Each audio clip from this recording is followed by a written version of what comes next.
منسوب ہے، جیسا کہ میں نے بتایا تھا کہ شیخ مجدد الفسادی رحمۃ اللہ علیہ انہوں نے مثال دی کہ اگر آپ ایک لاٹھی لے لیں اور اس کے ایک سرے پر کپڑا باندھ کر اس میں مٹی کا تیل ڈال کر اس میں آگ لگا دیں تو ایک شعلہ جوالہ آپ کے پاس ہے. اب اس لاٹھی کو تیزی سے حرکت دیجیے تو آپ کو ایک آتشی دائرہ نظر آئے گا. آنکھ دیکھ رہی ہے کہ دائرہ ہے، آگ کا دائرہ ہے، حالانکہ آپ کو معلوم ہے دائرہ نہیں ہے، وہ تو ایک ہی شعلہ جوالہ ہے. لو شمع حقیقت کی اپنی ہی جگہ پر ہے، فانوس کی گردش سے کیا کیا نظر آتا ہے. تو یہ دوسرا درجہ ہے. تیسری بات وہ ہے جو محی الدین ابن عربی جو ہمارے صوفیہ کے ہاں شیخ اکبر کے نام سے موسوم ہے، ان کا کہنا یہ ہے کہ وجود حقیقی تو ایک ہی ہے، ذات باری بھی اور اس کائنات کا وجود اصلاً ایک ہے. البتہ کرتے ہیں ان میں سے ایک مشہور نام ڈاکٹر اسرار صاحب کا ہے. چنانچہ وہ بھی اسی وحدت الوجود جیسے کفریہ عقیدے کو علل اعلان لوگوں کے درمیان مثال پیش کرتے ہوئے کہتے ہیں کہ جیسے آپ کوئی لکڑی لیں اور اس کے سرے میں آگ لگا دیں اور اسے تیز دائرے کی شکل میں گھمائیں. اب چنانچہ یہ جو نام ہے الاول، الآخر، الظاہر، الباطن، باطل فرقوں نے ان چار ناموں کے بہت سارے معنی بیان کیے ہیں اور یہ تمام کے تمام معانی باطل معانی ہیں. یہاں تک کہ ایک انتہائی باطل عقیدہ، خبیث فکر وحدت الوجود کا بعد گمراہ فرقوں کے اندر وجود آیا تھا، پایا گیا تھا. وہ عقیدہ کیا تھا؟ وحدت الوجود، یعنی اللہ رب العالمین کا ہی وجود فقط وجود ہے، اس کے علاوہ کچھ نہیں ہے. اس کے نتیجے میں وہ کیا کہتے تھے کہ جو بھی چیز آپ کو نظر آتی ہے وہ اللہ ہے. حقیقت میں بظاہر آپ کو کوئی دوسری چیز نظر آئے لیکن حقیقت میں ہے کیا؟ ہو حقیقت میں وجود صرف ایک ہے، اور وہ وجود کس کا ہے؟ اللہ رب العالمین کا. اس لیے ہر چیز اللہ ہے، یہ بھی اللہ ہے، یہ بھی اللہ ہے، آپ بھی اللہ ہیں، ہم بھی اللہ ہیں. عابد اور معبود سب ایک ہی ہیں. عبادت کرنے والا انسان اور جس کی عبادت کی جا رہی ہے اس میں کوئی فرق نہیں ہے، سب اللہ ہے. نعوذ باللہ من ذالک. سلف صالحین نے بیان کیا ہے کہ اس سے خبیث اور باطل عقیدہ شاید کہ اس روئے زمین پر کوئی نہیں آیا تھا.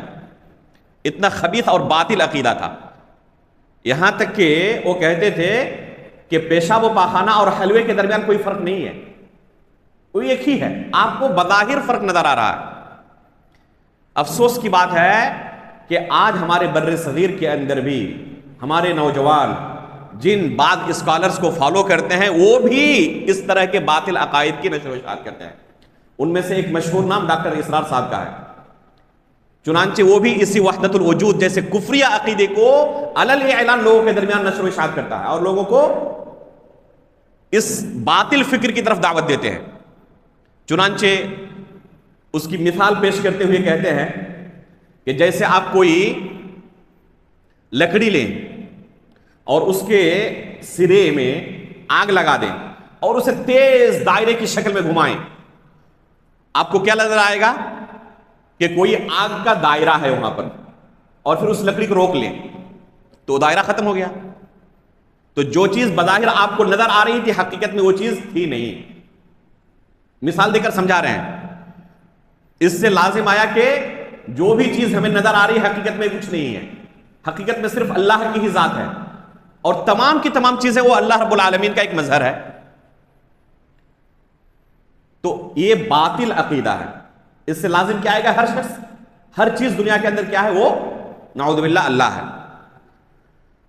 یہ باطل عقیدہ ابن عربی صوفی نے زور و شور کے ساتھ اس کا پرچار شروع کیا تھا، اور سلف صالحین کی ایک لمبی جماعت نے اس باطل عقیدے پر رد کیا ہے.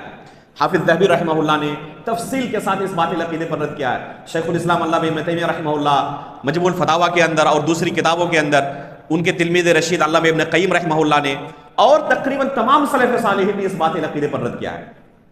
اس آیت سے، جو آیت آپ کے سامنے ابھی پیش کی گئی، هو الاول والآخر والظاہر والباطن، ڈاکٹر اسرار احمد صاحب اس آیت کے بارے میں کہتے ہیں کہ یہ آیت وحدت الوجود کے لیے نص قطعی ہے. کیا فرماتے ہیں؟ هو الاول والآخر والظاہر والباطن. یہ آیت وحدت الوجود کے لیے نص قطعی ہے. نعوذ باللہ من ذالک. سلف صالحین میں سے کسی نے یہ فہم نہیں سمجھا، بلکہ خود اللہ کے رسول صلی اللہ علیہ وسلم جن کے اوپر یہ قرآن نازل ہوا، خود اللہ کے رسول نے اس آیت کا کیا معنی ہے تفسیر کی ہے، بیان کیا ہے۔ چنانچہ صحیح مسلم کے اندر اللہ کے رسول صلی اللہ علیہ وسلم کی صحیح حدیث موجود ہے۔ اللہ کے رسول صلی اللہ علیہ وسلم دعا کرتے تھے اللہ رب العالمین کے سامنے، اور دعا کرتے ہوئے اللہ رب العالمین کے سامنے کہتے تھے اللہم انت الاول فلیس قبلک شیء۔ دیکھیں خود اللہ کے رسول صلی اللہ علیہ وسلم اس کی تفسیر کر رہے ہیں کہ اول کا کیا معنی ہے۔ اللہم انت الاول فلیس قبلک شیء وانت الآخر فلیس بعدک شیء وانت الظاہر فلیس فوقک شیء وانت الباطن فلیس دونک شیء اقض عنا الدین واغننا من الفقر۔ یہ اللہ کے رسول صلی اللہ علیہ وسلم کی دعاؤں میں سے بہت ہی پیاری دعا ہے، یاد کر لیں اس دعا کو اور بکثرت پڑھتے رہا کریں، خصوصاً وہ لوگ جو قرض وغیرہ کے مصیبت سے جھوج رہے ہیں، فقر و فاقہ اور غربت سے جھوج رہے ہیں، تو اپنی معاشی حالت کے استحکام کے لیے اللہ کے رسول صلی اللہ علیہ وسلم کی بہترین دعا ہے یہ، اللہم انت الاول فلیس قبلک شیء وانت الآخر فلیس بعدک شیء وانت الظاہر فلیس فوقک شیء وانت الباطن فلیس دونک شیء اقض عنا الدین واغننا من الفقر۔ ان تمام ناموں کا واسطہ دینے کے بعد اللہ کے رسول آخر میں اللہ رب العالمین سے دعا کرتے ہیں کہ اللہ تو ہمارے اوپر جو قرض ہے، جس قرض کے بوجھ تلے ہم دبے ہوئے ہیں، اس قرض کو ادا کر دے، یعنی ہمیں توفیق دے، مالداری دے کہ جس سے ہم اس قرض کو ادا کر سکیں۔ وَأَغْنِنَا مِنَ الْفَقْرِ، اور یہ جو فقر و فاقہ ہے، یہ غربت ہے، اس فقر و فاقہ سے ہمیں مالداری عطا کر، اس فقر و فاقہ سے ہمیں نجات دے۔